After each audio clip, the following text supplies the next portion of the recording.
BJP के झूठ, पाखंड, संप्रदायवाद से जनता उब गई है।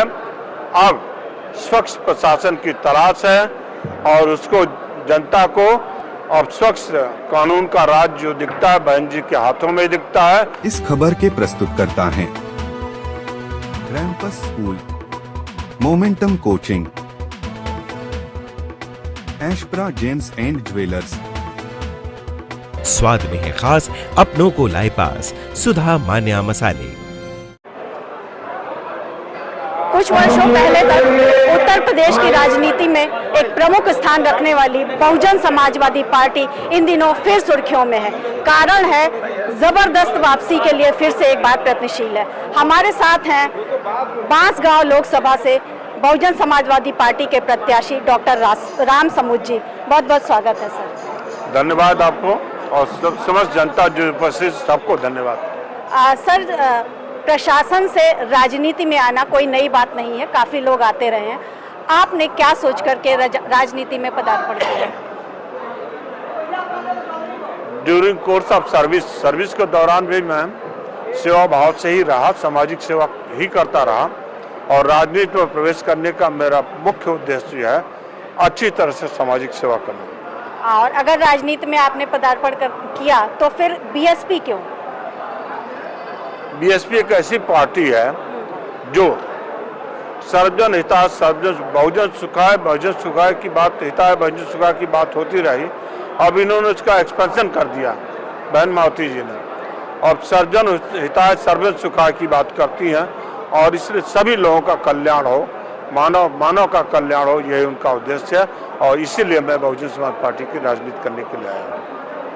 कभी कांग्रेस का गढ़ रही बांसगांव लोकसभा सीट, इन दिनों जो है बीजेपी का गढ़ बनती जा रही है। लगातार 3 बार से सांसद हैं कमलेश पासवान। ऐसे में आपका वापसी करना कितना मुश्किल है? अब की बार मुश्किल ही नहीं, बहुत आसान काम है। बीजेपी के झूठ, पाखंड, संप्रदायवाद से जनता उब गई है। अब स्वच्छ प्रशासन की तलाश है और उसको जनता को अब स्वच्छ कानून का राज जो दिखता है बहन जी के हाथों में दिखता है, बहन जी के हाथों में सुरक्षित है। इसलिए बहुत आसानी से बहन जी का अब की बार झंडा फहरा जाएगा बांसगांव लोकसभा में। किन मुद्दों के साथ आप जनता के बीच हैं? ईमानदारी, निष्ठा, बांसगांव लोकसभा के क्षेत्र की जनता का सम्मान, उनका गौरव और लोकसभा के इतिहास में, भारत के इतिहास में मान और लोकसभा बांसगांव का मान सम्मान बढ़ाना हमारा प्रमुख उद्देश्य है। दूसरा, जो देश में का आपसी सौहार्द बिगड़ गया है, भाईचारा बिगड़ गया है, उसकी पुनर्स्थापना। तीसरा, बेरोजगारी, महंगाई, गरीब अमीर के बीच की खाई चौड़ी होती खाई और दोहरी शिक्षा प्रणाली को समाप्त करना हमारा मुख्य उद्देश्य है। चलते चलते आखिरी सवाल, देश में मोदी और योगी का जो तिलिस्म सा चल रहा है, क्या लगता है कि आप उसको तोड़ने में कामयाब हो पाएंगे? तिलिस्म में तो सबके टूटते हैं, रिकॉर्ड जो बनते हैं तोड़ने के लिए बनते हैं और हर रिकॉर्ड तोड़े जाते हैं। इस बार उनका भी रिकॉर्ड टूट जाएगा। मोदी जी का कोई रिकॉर्ड अब रह ही नहीं गया, उनकी कोई दिलचस्पी बची ही नहीं है। उनको जनता जान गई, झूठ बोलते हैं, झूठ बोलते हैं,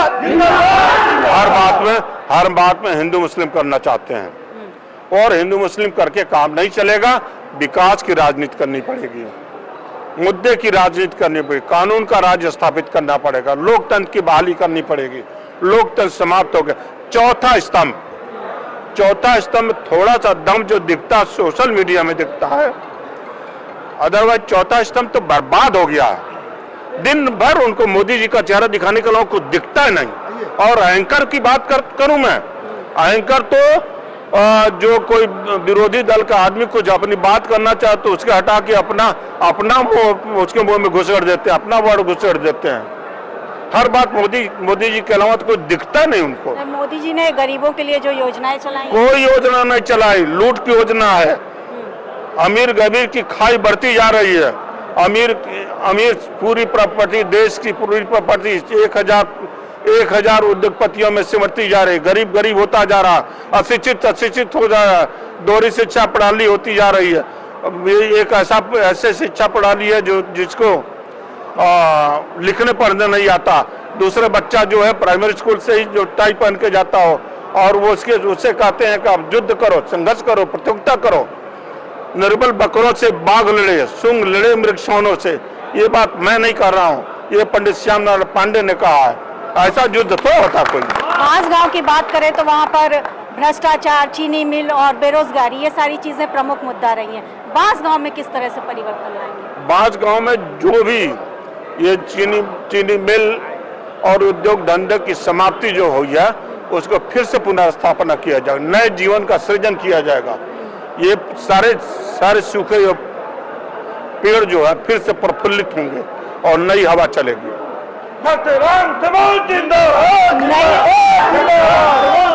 नई हवा चलेगी और मोदी और योगी का तिलिस्म तोड़ने में होंगे कामयाब। अभी आप सुना आपने बांसगांव लोकसभा सीट से बीएसपी के प्रत्याशी डॉक्टर राम समुच को।